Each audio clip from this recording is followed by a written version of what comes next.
풀었는데도 어렵다고 하는 얘기입니다. 근데 이걸 간단하게 두 가지로 줄일 수가 있습니다. 본문 함께 읽고 말씀을 보겠습니다. 66절에 있는 말씀, 66절에 있는 말씀을 보겠습니다. 66절 시작. 그때부터 그의 제자 중에서 많은 사람이 떠나가고 다시 그와 함께 다니지 아니하더라. 아멘. 35절의 말씀도 한 번 더 읽어보겠습니다. 시작. 예수께서 이르시되 나는 생명의 떡이니 내게 오는 자는 결코 줄이지 아니할 터이요 나를 믿는 자는 영원히 목마르지 아니하리라. 아멘. 어떤 사람은 많은 지식을 가지고 많은 것을 배우지 않은 것 같은데 되게 사람을 딱 놀라게 하는 사람들이 있습니다. 그런 사람들을 지혜가 있다라고 하는 겁니다. 그러니까 지식은 많이 배우면 생기는 거지만 지혜는 많이 배운다고 생기는 게 아니에요. 그래서 여러분 지혜도 있어야 되지만 지식보다는 지혜가 더 있어야 된다고 하는 것입니다. 특별히 잠언의 말씀을 많이 읽으면 우리에게 지혜가 더해질 줄 믿습니다. 아시아 방송과 극동 방송을 세우신 김장한 목사님은 매일 다른 성경 말고도 잠언을 하루에 한 장씩 이렇게 읽으신다고 해요. 그래서 그 김장한 목사님 설교를 들어보면 설교를 잘하세요. 유창하게 하십니다. 그래서 보통은 설교야. 근데 설교하다 막히면 지혜가 나와요. 제 얘기를 듣고 한번 설교를 들어보세요. 쭉 설교하시다가 설교가 막히잖아? 그럼 지혜가 나오는 거예요. 그러니까 일평생을 그것을 읽으시니까 그런 지혜가 나오고, 우리 보통 그 라디오 같은 경우는 2km, 3km 허가받기가 어렵습니다. 근데 이제 제주도에 있는 그 국동방송 같은 경우는 250km. 250km 같은 경우는 날씨 좋은 날은 핀란드까지 그 방송이 간다고 해요. 근데 그게 그 박정희 대통령 때 그 하나님이 지혜를 주셔서 그 250km짜리를 만들 정도로 지혜가 중요하다라고 하는 것입니다. 자, 그러니까 제가 무슨 말씀을 드리고 싶냐고 하면, 배움이 없는 우리 권사님들 중에서 저희 잘할 때 배움은 없는데 참 지혜가 많으신 분들이 있어요. 그래서 지혜는 세상의 것이 아닌 하늘의 것이라고 말씀을 드릴 수도 있어요. 그래서 오늘 말씀을 통해서 지혜가 더해지는 말씀이 되기를 주의 이름으로 축원합니다. 오늘 두 가지 얘기를 하고 있어요. 근데 그 두 가지를 얘기하기 전에 요한복음 또 요한 공동체라고 하는 특징에 대해서 몇 가지만 설명을 좀 해드릴게요. 요한 공동체는 마태, 마가, 누가와 좀 다른 공동체입니다. 그 요한 교회는 어떤 교회냐면 이미 천국에 가지 않고 이 땅에서 천국 생활을 한다고 자기들은 믿는 공동체입니다. 그 다음에 두 번째로는 그리고 보통 사람들과 다르게 자기들은 신령한 존재라고 이미 그렇게 고백하는 존재인 거죠. 그것은 어떻다라고 하는 것이죠? 두 가지. 예수님을 충분히 경험하고 성령을 충분히 경험해서 실제적으로 삶 가운데 그런 것이 나타난다라고 하는 얘기입니다. 그 말은 요한 공동체가 배척을 좀 많이 받았어요. 독특하니까, 다르니까. 옛날에 순복음교회를 이단이라고 했잖아요. 지금은 이단은 아니지만 그때는 한국교회 분위기가 좀 냉랭하고 조용한 분위기였는데 막 뜨거우니까 이단이라고 했던 것처럼 요한 공동체가 꼭 요즘으로 말하면 순복음과 같이 뜨거운 공동체였습니다. 그래서 이 공동체를 통해서 오늘 두 가지를 말씀을 드리는데, 첫 번째 유월절이 무엇인지를 설명을 하고 있어요. 유월절. 그럼 이스라엘 사람들은 유월절 그러면 이스라엘의 절기의 그 앞에 있는 절기이고, 출애굽할 때에 죽음의 사자가 건너가서 유대인들은 다 살아서 죽음을 당하지 않은 그 유월절을 그렇게 생각을 하고 있는데, 예수님이 유월절에 대해서 재해석을 해주시고 또 요한교회에 대해서 유월절이 무엇인지를 말씀해 주고 계십니다.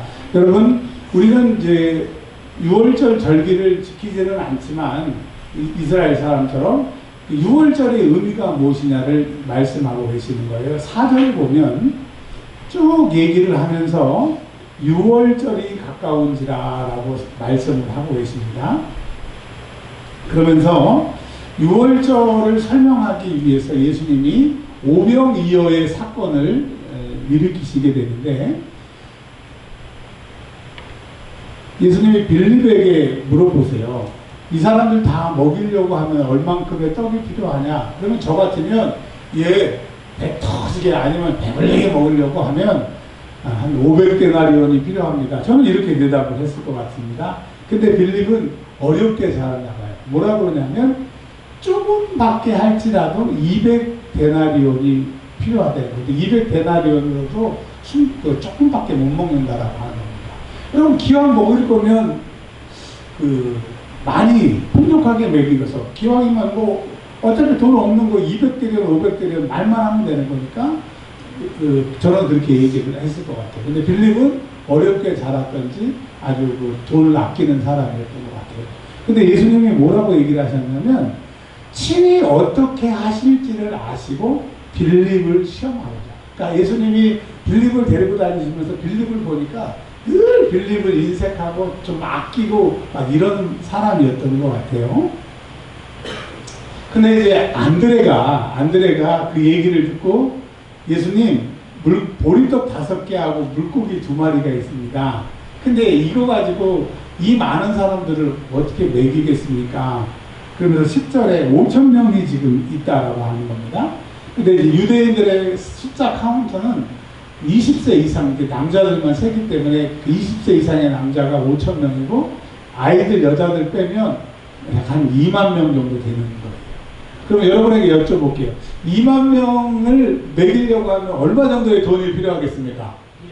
1억. 아, 그래요. 어떤 사람은 한 2천만으로 조금씩 아껴서 먹게요. 이게 이제 사람의 생각인 거죠. 그러니까 예수님의 제자들의 생각은 2가지로 표현할 수가 있어요. 인간의 방법으로 인색하게 어떻게 이렇게 넘어가는 인간적인 방법의 빌립의 방법과, 또 가지고 있는 것이 적어서 이 사람들에게 도움이 안 된다라고 하는 지극히 인간적으로 해결하려고 하는 안드레의 방법이 있었습니다. 근데 예수님이 가타부타 말씀도 안 하시고 둘러 앉아가지고 떡을 나눠주라고 합니다. 근데 뭐라고 그러냐면 그들의 원대로 주라고 합니다. 다른 성경에는 이렇게 안 나와 있는데 여기에는 빌립은 조금밖에 할지라도, 근데 예수님은 원대로 준다라고 합니다. 자, 6월절은 뭐 하는 날이냐? 어떻게든지 우리가 구원받으려고 하고 조금이라도 그 신적인 능력이 우리에게 들어오려고 종교생활을 사람들이 하는데 그거 아니라는 거예요. 예수님은 6월절 어린 양인데 그분이 죽으심으로 우리는 온전하게 원하는 대로 우리의 죄값을 사함받는데 부족함이 없도록 우리의 죄를 사하시는 분이라는 게 예수님이라고 하는 거예요. 그래서 예수님은 6월절 어린 양이고 그 피가 온 세상, 온 인류의 죄를 깨끗하게 하신다라고 하는 거예요. 그래서 여러분 6월절은 이제까지 예수님 오시기 전에 우리가 죽어야 되는데 어린 양이 우리 대신 죽었다, 그것만 생각하고 있는데 이제 예수님이 오심으로 그 죽은 어린 양은 예수님의 예표고, 그 양이 죽은 것처럼 예수님이 죽으면 온 인류가 구원받는다라고 하는 6월절에 대해서 요한 공동체가 전도할 때 6월절의 참 의미를 재해석해 주는 거예요. 그러면 예수님이 십자가에 죽으심으로 온 인류는 다 구원받을 만큼 효력이 발생했는데 온 인류가 다 믿지 않는다라고 하는 얘기도 여기 포함이 됩니다. 자, 그리고 13절에 예수님이 다 잘 나눠 먹고 배불리 먹었으면 가라 이렇게 해도 돼요. 근데 꼭 예수님의 그 떡 이적에 보면 꼭 이런 말이 나옵니다. 13절에 보리떡 5개를 먹고 몇 조각이 남았대요? 남은 조각이 12바구니에 가득 채웠다라고 하는 거예요. 또 나중에 뭐 칠병이어 사건도 보면 7강줄이가 남았다고 하는 것처럼 예수님이 꼭 먹이시고 배불리 먹고 남은 거 버리지 말고 광주에다가 모으라고 하는 것은 뭐예요? 여러분, 우리가 이만한 떡을 가지고 5,000명이 먹을 수 있어요. 그냥 어떻게 하냐면 요만큼씩 이렇게 띄어가지고 먹고 우리가 나눠 먹었다고 얘기할 수 있잖아요. 근데 그런 게 아니라 말장난하지 말고 우리 예수님은 능력이니까 배불리 먹고 봐라. 이만큼 남았다. 근데 여러분 예수님 아니고서는 배불리 먹을 수도 없고 이렇게 남길 수도 없다라고 합니다. 확실히 예수님이 하나님의 아들이시고 예수님은 우리를 풍족히 먹이시고 예수의 죽음은 우리를 구원하고도 남다고 하는 것을 얘기를 해주고 있습니다. 그 얘기를 하면서 예수님이 6월절 어린 양인데 예수님이 그 6월절 어린 양을 말하면서 이제 만나 얘기를 하십니다. 만나. 자, 이스라엘 백성들이 출애굽해서 가나안 땅에 들어갈 때까지 그들이 가나안 땅에 도착한 다음 날 만나가 끊치고 가나안에 도착한 날까지 만나가 내렸어요. 만나가. 근데 이제 광야에서 만나를 먹은 사람들도 다 죽었어요. 자, 49절 한번 읽어보겠습니다. 시작. 너희 조상들은 광야에서 만나를 먹었어도 죽었거니와.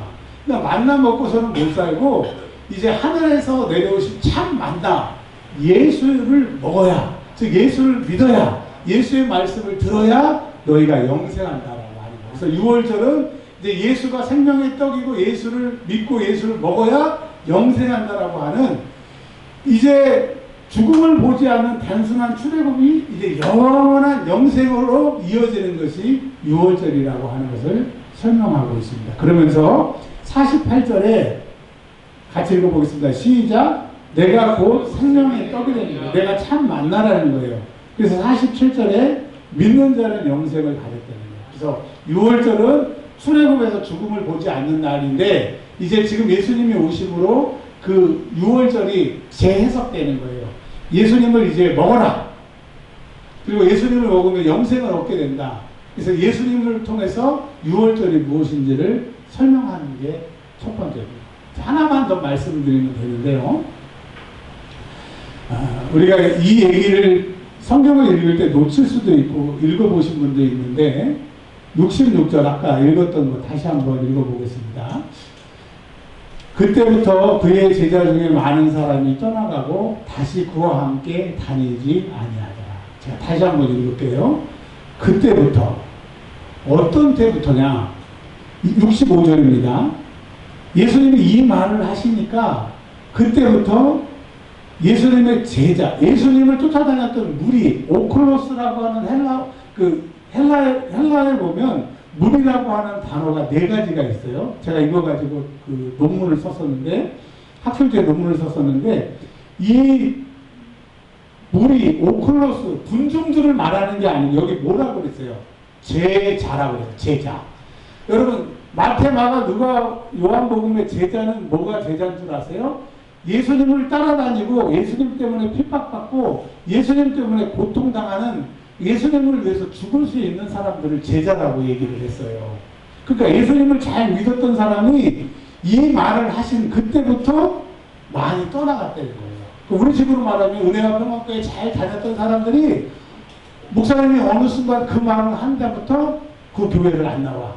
그와 같은 얘기. 그럼 도대체 예수님이 무슨 말씀을 하셨길래?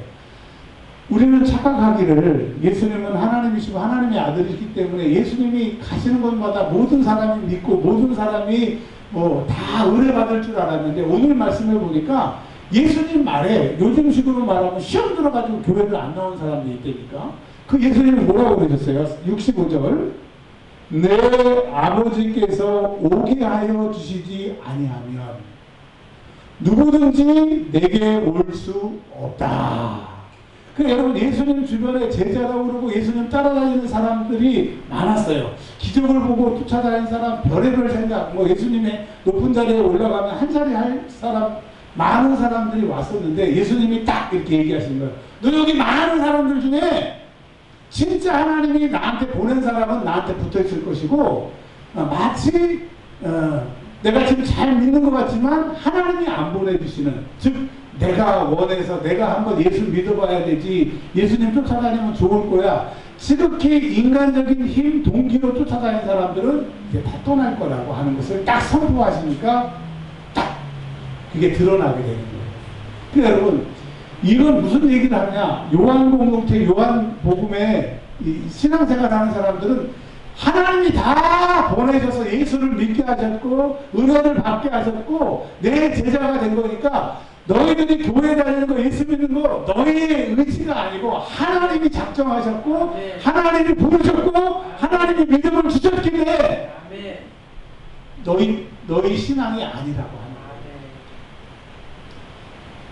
어제 제가 사모님한테 엄청 혼났어요. 왜 혼났냐? 아니 목사님 커피 안 마신다 그러더니 커피 마시네? 그래서 내가 하루만 먹을게. 그리고 또 오늘도 먹었어요. 그랬더니 아니 커피 안 마신다고 그랬으면서 교인들한테 그렇게 얘기해놓고 그러려면 얘기를 하듯이 말든지 마시지를 말라고 어제 엄청 혼났어요. 맞습니다.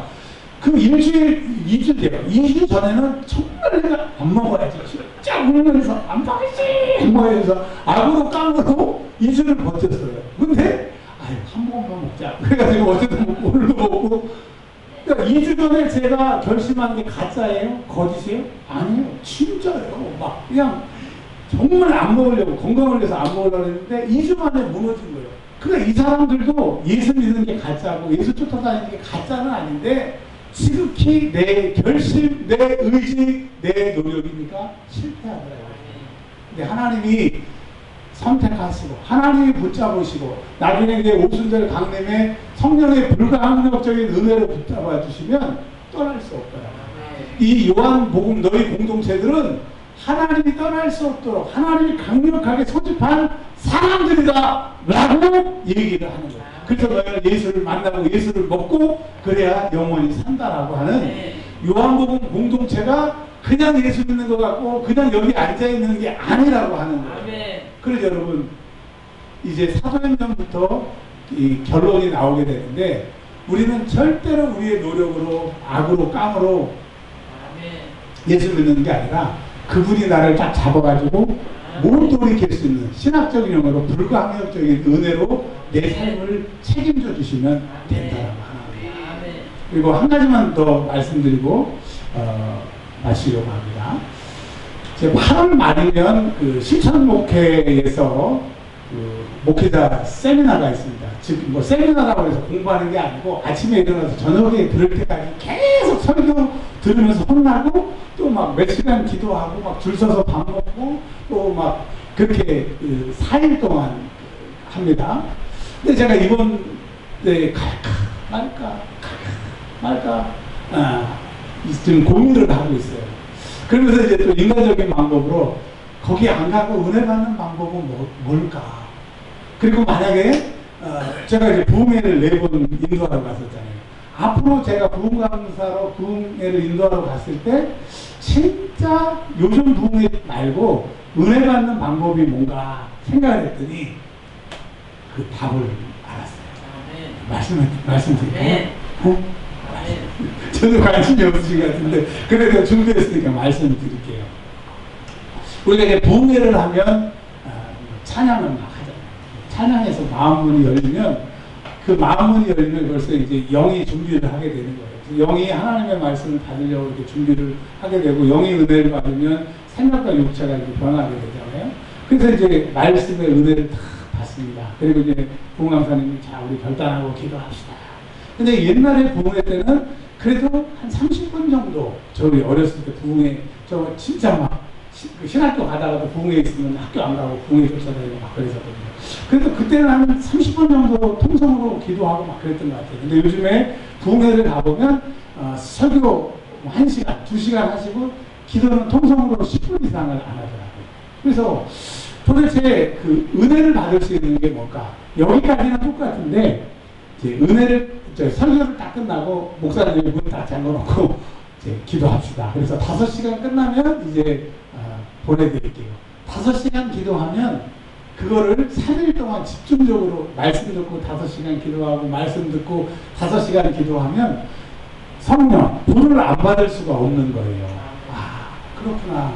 이게 제가 그 실천목회 거기를 갈까 말까 고민한 게 뭐냐면 지금 제가 10몇 년째 거기를 가잖아요. 가서 은혜 받고 막 새 사람 돼서 이게 뭐 한 달밖에 안 가. 이게 왜 그럴까? 은혜의 지속성.